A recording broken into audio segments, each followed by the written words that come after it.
As the job market becomes increasingly competitive, recruiters are always on the lookout for ways to streamline the hiring process and find the best candidates. One emerging technology that is disrupting traditional recruiting methods is ChatGPT, an artificial intelligence tool that can help recruiters screen resumes more efficiently. Hello, everyone. Welcome to the Analytics Insight podcast, where we talk about the ever evolving tech space. And I'm your host, Priya Dayalani. Now, let's face it, the recruitment industry has been long due for a transformation. From outdated CV filtering systems to slow communication cycles and bias prone hiring decisions, the traditional model hasn't always served employers or job seekers very well, especially on a global scale. But that's changing, and right at the heart of this transformation is artificial intelligence. Let's welcome Avinav Nigam, founder and CEO of TERN Group, to explore how technology is reshaping the way we work, hire, and build the future workforce. Hi, Avinav, how are you doing? Lovely. Really good to be here. Thank you for having me.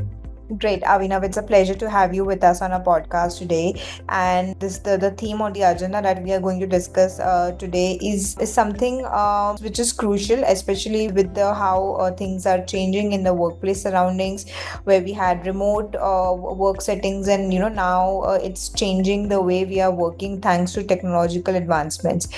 So before we dive deeper into our conversation, Avinav, if it would be great if we could start by helping our listeners understand what exactly TERN Group is into. So if you can help us understand more about the organization and specialization, it would be great. Sure, Priya, of course.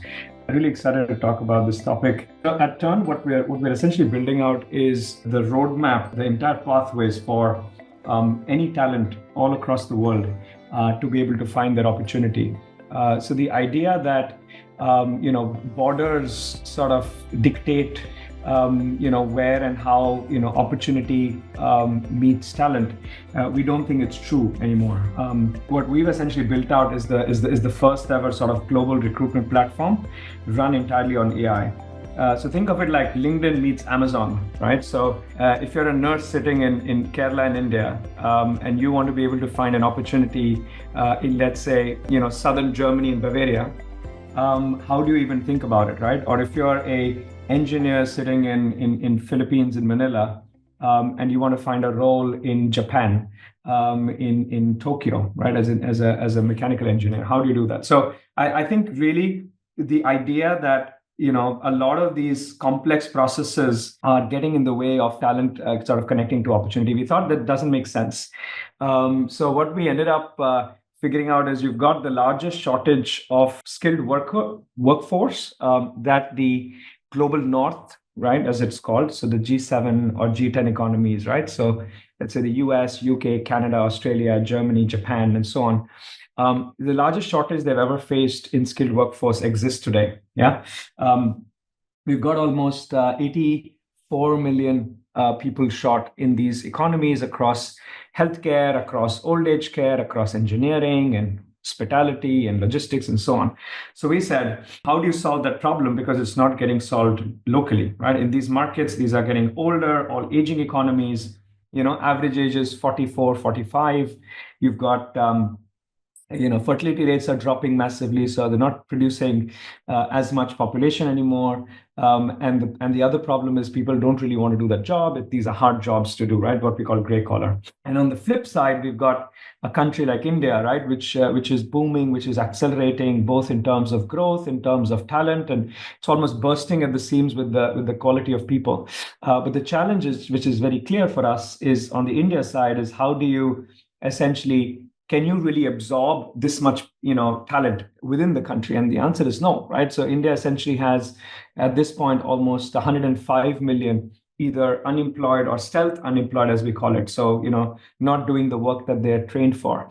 And in fact, in a category like healthcare, we've essentially doubled the number of workforce in the last 5 years, essentially the number of seats, right? Nursing graduates and medical graduates have almost doubled. So we're accelerating that, and under sort of the Prime Minister Modi's mission of making India the skill capital of the world and the Heal by India mission, as he calls it, we said, look, this makes a lot of sense to connect the dots, because if I'm, as I mentioned, a nurse, let's say from Kerala, it's very easy for me to get scammed. It's very easy for me to, pay the money to an agent to find a job in the US or find a job in the UK, 10, 20, 30, 50 lakhs sometimes. It's really horrible, right? So how do you really get them to find a complete solution in one place? So that's really the platform we built.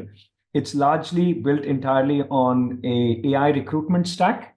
So what we do is right from the first phone call that you have with the platform, happens on AI. The WhatsApp data gathering, document gathering happens on AI. The compliance, the visa documentation, all of that. The interview, the 30 minutes interview, video interview also happens on AI now.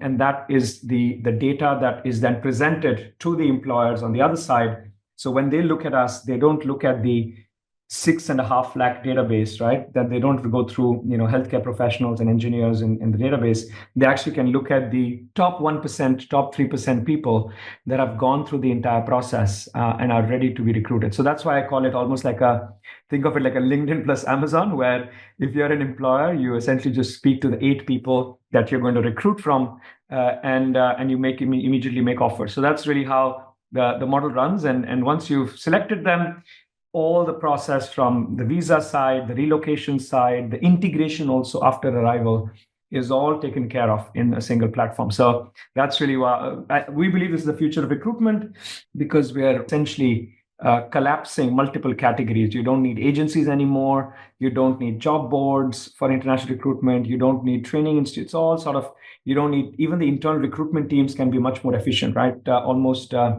10 to 15x more efficient versus today. So that's really what the business is trying to achieve. And that's what we've sort of been building so far. Great. Thank you for that insightful overview, Avinav. And it's always fascinating to learn how your organization is uniquely positioned in the industry, especially with such a clear focus on international recruitment and being at the forefront of changing the future of recruitment.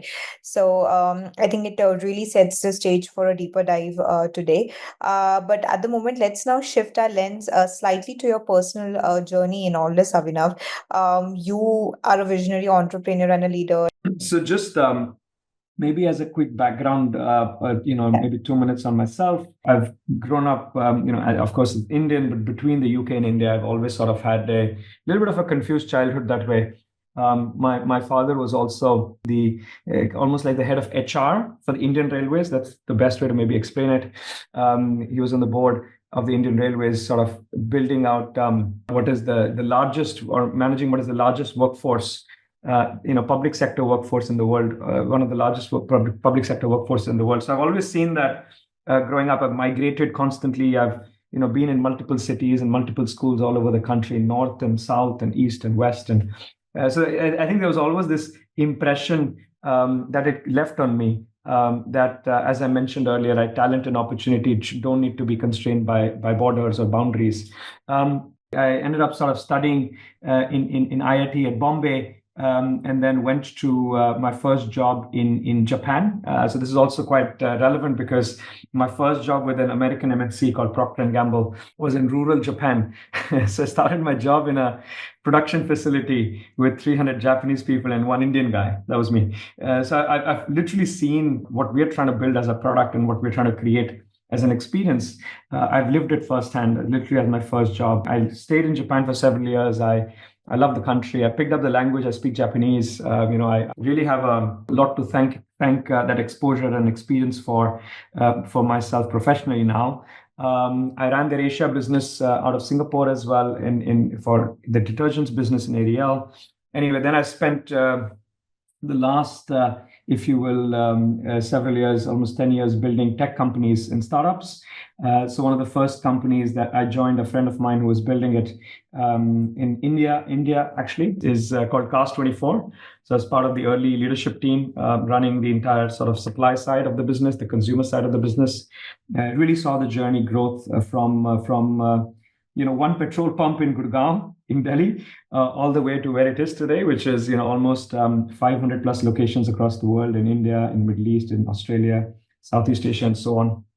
There's a lot of learnings there, very similar model to what we're trying to build in some way, where we call it the C2B model, right? So you've got consumers on one side that are buying and selling cars, and then you've got businesses on the other side that want access to those cars, right? So we created a platform that was able to do that. Anyway, you know the story with the business, sort of valued about $3 billion now, doing several hundred million in revenues.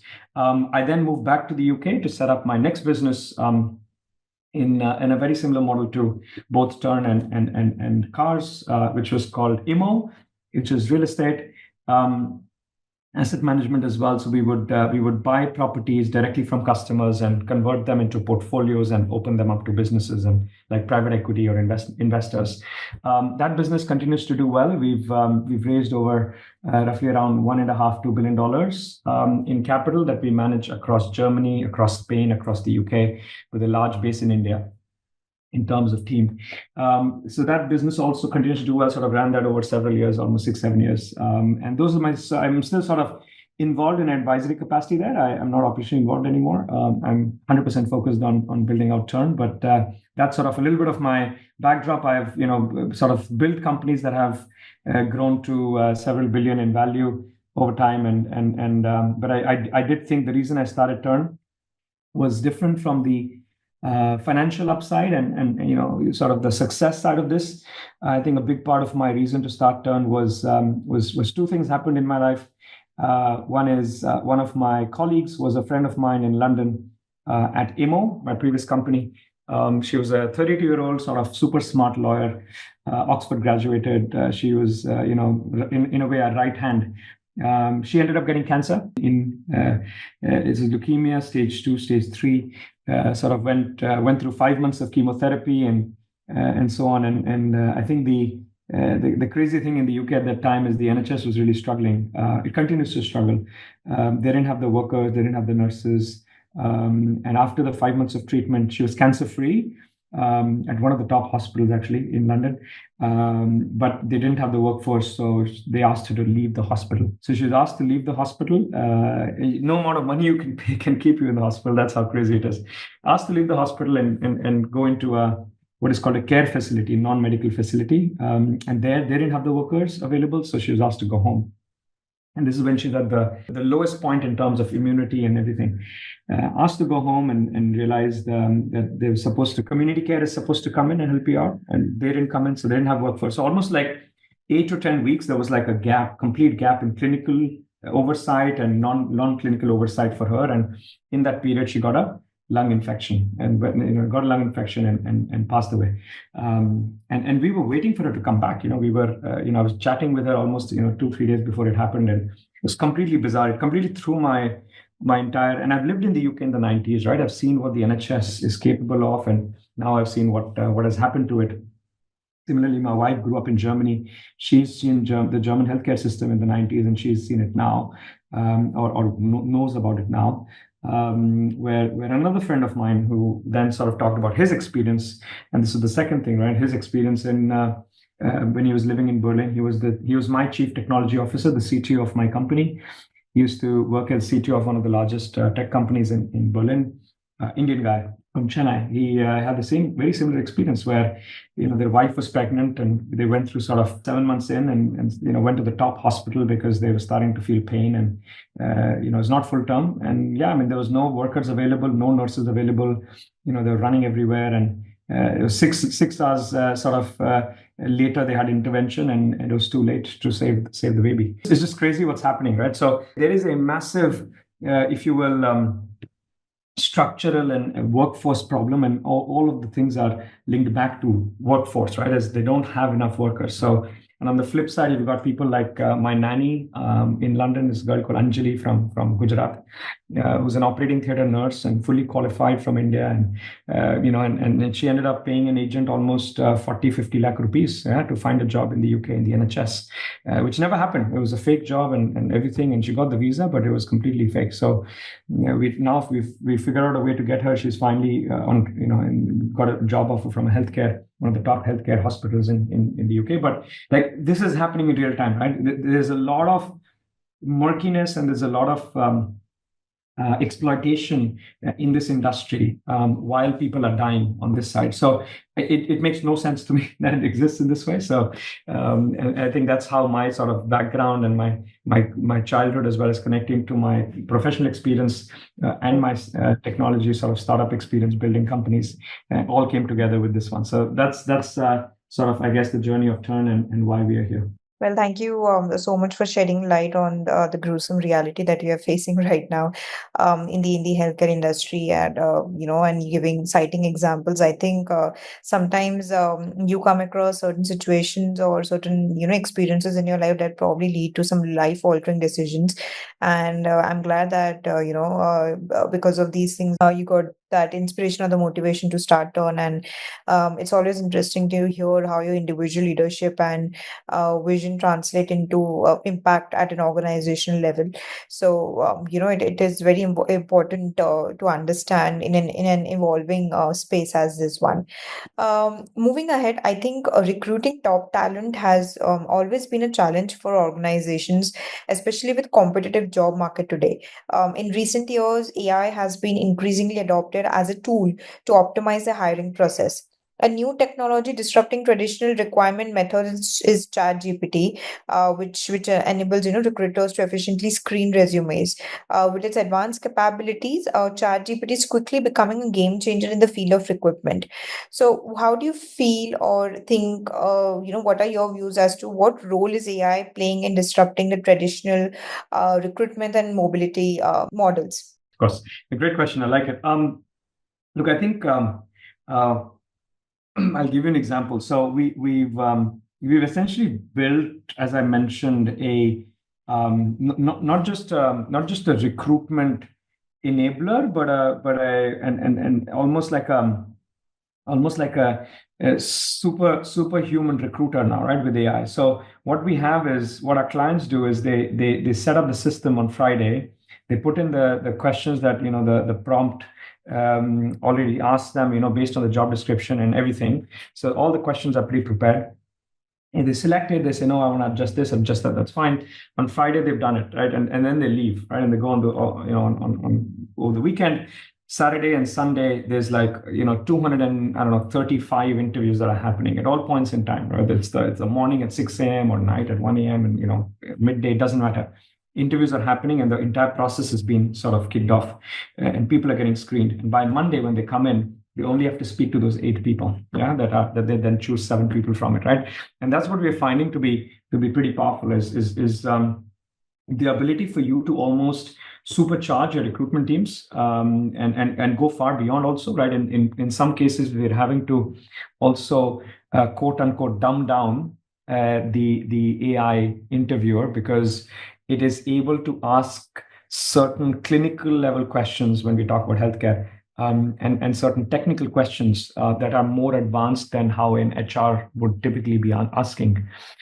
So what we're able to essentially do is we're able to save a lot of time for the companies, the employers. We're able to save a lot of time for the recruitment teams, HR teams, so that they can do 10 times more than they do today. And the reason that's happening is, in a lot of the work that we've been doing is on training the models to get better and better and better. And that's really where the proprietary nature of this category is going to be, right? You will find 100 companies doing AI recruitment, in the next sort of 6 to 12 months. You'll come across a lot of them. The challenge is not in, can you interview a person and does it sound real? Because the initial moment is, it just feels gimmicky, and it feels, it sounds great, and it speaks without interrupting, and it asks good questions and smart questions. That's not really the point, right? That will become largely commoditized, or that will become largely available in the market across various options. I think really is, how deep can you go, right? And can you build these vertically, right? Can you really build an AI interviewer for healthcare? Can you build an AI interviewer for technical engineering? Can you build an AI interviewer for old age care? Can you go really hospitality? Can you go really deep and connect it then from country to country, right? Can you connect it from job to job? Can it become better and better as it learns? So can different AI agents, in this case recruiters, AI recruiters, can they learn from each other, right? So we're creating almost this basket of agents that are learning from each other as well. So I think there's a lot that can be done here. Can you take it one step further and look into one of the big challenges in recruitment, especially overseas recruitment, is fraud and incorrect documents and people submitting wrong copies and so on. Can you use AI to actually detect the fraud, and if the color at the corner of the document is changing, or the font looks edited? Can you do that? Can you check for whether they're um, impersonating somebody else, right? So somebody else has submitted the document, but somebody else is taking the interview, right? Can you check for that? Can you assess whether they're reading answers on a screen or they're actually answering basis the real understanding? So there's a lot of the applications that we're starting to already implement. Can you also predict better that basis a person's profile and basis a person's initial phone call in screening interviews? Can you predict the likelihood that they are going to be a good fit for the job already, right? Versus taking them down a journey and spending 2-3 months on the process. Can you do that upfront, right? So a lot of these things that we're starting to use that is becoming better and better and more efficient at the recruitment aspect. So I would say that there's sort of 3 or 4 themes in recruitment that will happen. I think one is verticalization with AI, being able to go deep, being able to really build models, train those models. Like we have a team of doctors and nurses that are essentially training our models as well. Can you go deep? Similarly, can you build hyper efficiency, right? So can one person now do the job of 15, 20, 100? So we have sort of language trainers as well that help people to get the final polishing on the languages for overseas jobs. Can one trainer, instead of teaching 10, can they teach 1,000, right? So those are some of the things that we're going deeper into, is hyper efficiency or ultra efficiency. Third piece is largely around accuracy and fraud detection and compliance. And can you make sure with 99.9% certainty that a particular application for visa will come through, right? Where the fraud is detected, where the document stack is correct, where the information in those documents are perfectly captured, and if it's missing, then how can we update? So those are 3 or 4 areas where we're finding. Similarly, can you track the likelihood of somebody joining a job, right? We often find one of the biggest challenges in recruitment is you make 5 offers, you give more than the 3 job roles because 1 or 2 people might drop out, right? So how do you predict with a certain level of certainty, high degree of certainty that people will join? So we are able to track that basis how active people are on the platform after they've done the initial successful interview, and do they keep coming back? Do they update the document? Do they go through the offer letter? Do they go through the submissions? Do they are they all taking the next step continuously or not? And that's the way you can engage with them if they don't. So I think these are largely the themes, a few of the themes that I'm finding in where AI recruitment is go. Over time, I do believe that the last thing that's almost like a word of caution or a word of advice, I think, for all of us out there, is don't be afraid of the AI. It is here. It's not even coming. It's here, right?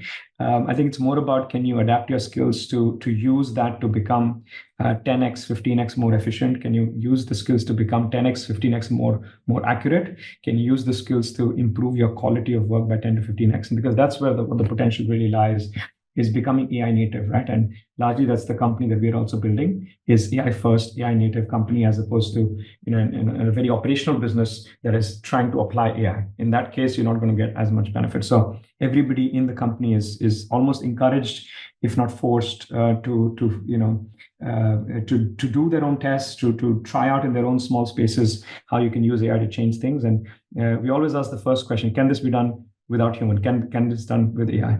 But at the end of the day, what humans are going to be exceptional at is the relationship, is the logical thinking, is the ability to create connections, is the ability to provide empathy and care. I think that's something you cannot replace humans in. But the rest of it, I do think there's a large opportunity for us to really embrace AI to turbocharge the business and turbocharge the impact, the positive impact we're creating.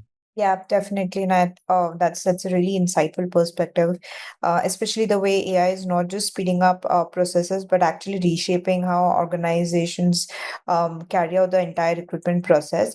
And it's also fascinating to think about how these technologies are unlocking a more data-driven, a bias-aware approach to hiring and internal mobility. Moving ahead, we spoke about migration and international recruitment. I think. Global labor migration has been instrumental in shaping how societies are formed and how economies function. Now, since the establishment of ancient trade rules to present day, labor migration has been an important factor in defining global geopolitical dynamics and shaping the socio-economic fabric. Now, global workforce therefore stands at a crossroad where a global labor migration landscape is dotted with multiple challenges and requires a unified policy framework which requires coordinated international support and efforts to ensure that labor migration flows across the world smoothly, and of course to leverage human capital for global growth and prosperity. So what is the significance of ethical migration in today's global workforce landscape, and how TERN promotes it through responsible recruitment practices? Amazing. I love the question. Very good. So, look, I think as you correctly touched upon, Priya, there's a very large movement of talent that is happening now, right? So it's been happening for decades. It's nothing new, right? Nurses from Kerala and people have migrated to the Gulf. They've migrated to Southeast Asia. They've migrated to Canada. US is literally built on the back of migrants. So to the UK as well. So there has been a behavior in this over the last 30, 40, 50 years, for centuries, of course. But I think on a more very specific professional migration or economic migration, as we call it, has been 30, 40, 50 years. Now, the fact is it's not slowing, it's only accelerating. And the reason is the high pressure and low pressure zones have been created, right? So you've got markets, as I mentioned, like India, Africa, Philippines, South America, that are the global south, as we call it, are overproducing, and the reverse is true for the global north. Now, in that context, as we've discussed, there is a very large information gap that exists, right? So people don't really know the steps, they don't really know the process, they don't really know the costs to try and get those opportunities. So, and there's almost 6 or 7 layers often between the talent and the employer. So if you're able to collapse that into a two-sided platform, or if you're able to really create full information transparency, that's the only way to really solve the category long term, effectively. The two aspects you touched upon, one is almost the policy side of this. So from the government side of this, there is a policy policy making that's very important, and the second side of it is what are the ethical considerations in building something like this out. So on the policy side of this, I think what is very clear is some markets are leading the way. So for example, a market like Germany is doing exceptionally well in setting up, by the health ministry, by the government. For example, for overseas recruitment, it's something called a good quality seal, Gute Siegel, which basically means if you're one of the 33 companies, 32 companies that we are, that has that license, you then are following a set of practices and rules and regulations to make sure that you're taking care of your international talent. You're not charging them any money, zero, right? And providing a full service, right? Whereas some other countries do not yet have that much of a setup at this point. So, UK does, US does, Canada does, Germany does, right? So Australia does. So there's a few markets that have that, and several that don't. So I think it will be some of the other markets need to catch up on the policy making. Similarly, in case of India, I think we do have a Ministry of External Affairs license to or ethical recruitment, or for recruitment rather, and what policy should be followed and the approach should be followed. And I would argue there's still more effort possible there to make the application of that license and the spirit of the law, if you will, to be followed more than it is today. I also think there is a framework possible that the government essentially creates, saying this, and then partnering with the government to government, saying this is how we operate, and want to make sure that your recruiters and your employers are following those code. And that's sort of the policy side of this, right? And the second part of the policy is, of course, immigration rules, and they obviously keep changing as well. But one of the key things we're finding is that rules are becoming more and more relaxed towards skilled migration, and they're becoming tougher towards unskilled migration, right? This is largely across the board. Honorable Jaishankar, S. Jaishankar talks about this as well. That there are two kinds of migration patterns that are emerging. One that are more focused on unskilled migration because that they need to reduce because they don't really contribute to the GDP as much. And then you've got skilled migration, as I mentioned, nurses, doctors, engineers, and so on, which they're trying to increase, including the US, even though there's been a lot of recent hoo-ha on that. They are increasing skilled migration, they're reducing unskilled. So that includes unskilled includes asylum or refugees or illegal immigrants, and in some cases also impacting a little bit of the education sector for overseas. So that's sort of the policy side. In terms of the ethical consideration is, look, the way to think about this is what is becoming very clear according to these licenses, according to these frameworks in these countries is, do you have visibility as an employer, right, on the supply chain of the talent? Yeah. Are they being taken advantage of anywhere in the process? Yeah, it's the similar analogy to Nike, and when they got in trouble with about their sweatshops in China, and they didn't know that young little kids were being used in their factories. There's no excuse, right? As a brand, as a company, as an employer, you are responsible for what's happening down the supply chain. It's a very similar discussion and debate that's happening on this side of it, on the demand side, where employers are going to be a lot more accountable for what's happening down the supply chain as well. I think that's a very right way of doing it. So the only solution that we find to make all of this work is essentially one single platform or a single unified database where exactly where anybody is in the process. You have all aspects of information available to both parties. There is no third party involved. There's nobody sort of externally trying to influence it positively, negatively, to make sure that happens. So those are sort of the considerations on the government side, the policy side, as well as the this idea of ethical sort of supply chain. We believe that can only be done once you have a pure technology-driven solution connecting different countries on individual sort of professions, right? And that's sort of exactly what we've been able to build out now. Instead of having one job and one opportunity, we're saying, can we build pipes between countries, document workflows, people, all of sort of flows in one place. So that allows us to scale this quite actively, and it improves also coordination with the government, and they have full access to data at all points as well. That's I think the future Right. of where this is going. Right, and that's a fantastic overview. And when talking about ethical migration, I think it's not just a concept, but it's a real and actionable strategy that can empower individuals while meeting global workforce demands also responsibly. You also mentioned in the end that you actually need a strong technological solution. So I want to touch upon that because if you talk about cross-border hiring, traditionally cross-border hiring comes with countless hurdles. You have legal paperwork, verification delays, lack of communication, and uncertainty around relocation. So these roadblocks can derail even the most promising opportunities. Ultimately, these compounded hurdles have historically made cross-border recruitment a very slow, high-risk a process. And it's only benefiting only those with access to the right networks or probably expensive recruitment agencies. So how do you think technology is playing a role here in overcoming these barriers to international recruitment and migration, and it's ensuring a smoother transition for professionals who are seeking opportunities abroad? I think it goes back to why is cross-border hiring broken today? The three big reasons why it is broken today is, number one is trust. You cannot trust anybody in the category today, unfortunately, right?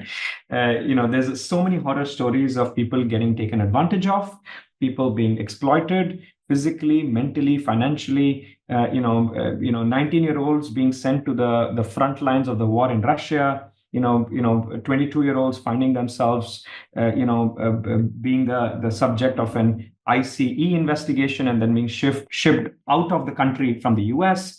And these are all happening because there is so much of these pathways that are.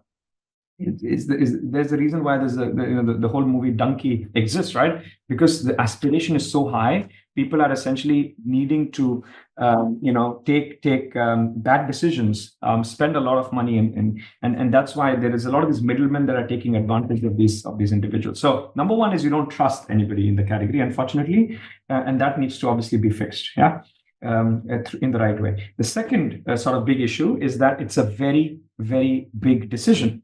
Yeah, it's bigger than buying a car. It's bigger than buying a house, right? Both companies that I've built previously. This is the single biggest decision of somebody's life, almost like getting married to somebody, or maybe even bigger. I don't know, right? Moving to another country abroad. Somebody like Lakshmi from Hubli that we have helped, who had never set foot outside of her village, let alone she's never been to even Bangalore. Gets onto a flight to Munich in Bavaria now, because that's the way for her out of her poverty. Her parents are both daily wage laborers, and they don't really make enough money, but they got her to learn German as well, and they got her, and she's essentially turned the village around, because now the next 10 girls from that village are applying to us and coming through the platform. So the second piece is really, there is a lot of the size of the decision is so big, that you really want it to be right, and the outcome is so big. Like, she's going from 18,000 rupees a month now, to 3.5 lakhs almost, right? So 3.2 lakhs. So there is a big shift. It's almost a 20x improvement that people have in their lives. So there naturally comes back to the same desperation point again. And that's sort of the second point. Is such a big decision. And the third piece, as I mentioned earlier, is it is so complex. The transaction time is, and it's such a long process. It doesn't happen, or let me decide, let me order, and something comes on Blinkit, right? It's the exact opposite of a hyper-local delivery, right? It takes up to a year for people to actually make that transition. So over a year, so many things can go wrong. Decisions can change, life stages can change, documents can go missing, employers might change their mind. So how do you really provide access to the right information at all points? So I know that my process is moving forward or not moving forward. Do I have the offer? Do I not have the offer?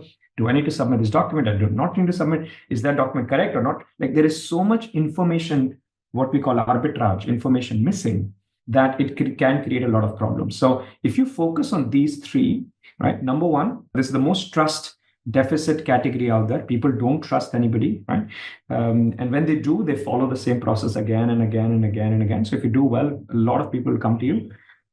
It's almost like how ants sort of move from nest to food and back, right? There's a lot of continuous movement in the same line. You see that because it's such a scary thing. Second thing is, you have to build with empathy. You have to be really empathetic about the person's life stage change, because they're making such a big transition. It's the biggest thing that they're going to do in their life, potentially. And number three is the access to information at all points for all parties, whether it's the client or the talent, employer or the talent, have always to be extremely high. So these are three ways to solve it, and that's exactly what the platform is doing, right? It's exactly how we're approaching it. Is we ensure right from the beginning, we do not charge the talent anything, right? We make sure that it's fully sort of paid and covered for them, whereas in the market, people can be paying up to 30, 40, 50 lakhs. And that's kind of how recruitment should happen, right? You don't, Google doesn't hire somebody from a headhunter, and the headhunter comes to you and says, hey, now pay me 20 lakh rupees because I got you the job. Makes no sense. Why should that happen in this category? So, solving the trust piece with a brand that essentially works every single time for you, gets you to the right outcome, is important. Number two, how do we do the large transaction? Essentially, hand-holding them through the process, having access to the information, being empathetic, listening with care, ensuring the right outcomes is important. And lastly is having a data approach on platform where just log in, exactly what's going on for you, what stage it is stuck at, and how is it going to proceed, and giving you guidance along the way. Those are some of largely the things you need to do to succeed in this business, to make it ethical in terms of overseas and cross-border recruitment. Right. Of course, I think integrating AI in recruitment has brought about significant transformations, from automating repetitive tasks to changing how companies source, screen, and onboard candidates. And it is also playing an important role in, ensuring more efficiency in cross-border migration and cross-border hiring as well, and providing like a smoother experience to professionals all over the world, I guess. While there are challenges and limitations to overcome, definitely, but the potential benefits of AI in recruitment are undeniable. And as AI technology advances, it is crucial for organizations to carefully consider and use the capabilities of AI to improve their recruitment strategies. Well, thank you so much, Avinav. I think you helped us understand that with suitable investment and innovation, technology, specifically AI, has the potential to streamline processes, enhance candidate experiences, and ultimately contribute to building more robust and a more diverse workforce. So, thank you so much for taking out the time and effort to be on the podcast today. It was lovely chatting with you. Thank you. Thank you. Great. This is really, really great. Thanks for all the questions. Love being here. Thank you. Thank you so much, Abhinav. So, this is for our listeners. Thank you for joining us on this insightful journey into the future of recruitment. And if you found this value in this episode, don't forget to follow, share within your network, and rate. You can view all our previous podcasts on Spotify and other leading platforms. Until then, stay curious, stay informed, and let's keep building a world where opportunity knows no borders. Thank you so much.